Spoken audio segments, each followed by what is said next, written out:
I am in Joshua chapter 11 today, and Joshua has just defeated the kings of the south, and he's turning to the north. And this is the largest army that Israel has ever faced.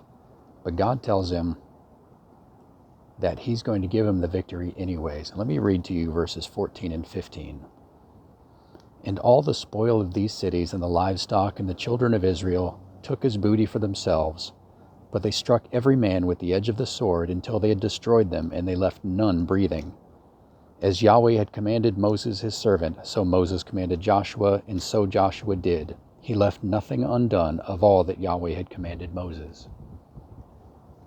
Joshua and the Israelites killed every man, woman, and child in those cities.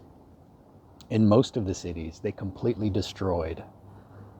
And this wasn't that Joshua was so bloodthirsty. He didn't want to kill all of those people.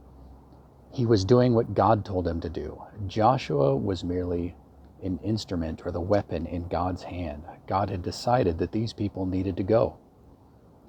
And that sounds cruel and horrible, and it is horrible by almost any standards, but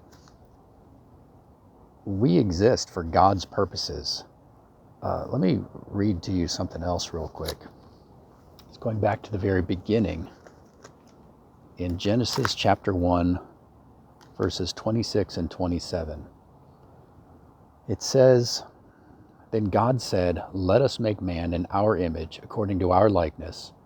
Let them have dominion over the fish of the sea, over the birds of the air, and over the cattle, over all the earth, and over every creeping thing that creeps on the earth. So God created man in his own image. In the image of God he created him, male and female he created them. We are created for God's purposes and nothing else. So what happens when we stop fulfilling the purpose that God has created us for? Do we have a right to do whatever we want, to ignore God's purposes, to do our will instead? Let me read to you from Romans chapter 9, verses 20 and 21. But indeed, O man, who are you to reply against God? Will the thing formed say to him who formed it, Why have you made me like this? Does not the potter have power over the clay, from the same lump to make one vessel for honor and another for dishonor? It's God's business. If he wants to glorify his creation or destroy it. Every single one of us belongs entirely to God, and we have no say in the end over what happens to us. He loves us and he wants to do good things for us. But if we no longer serve the purpose for which God created us, we have no right to complain if God destroys us.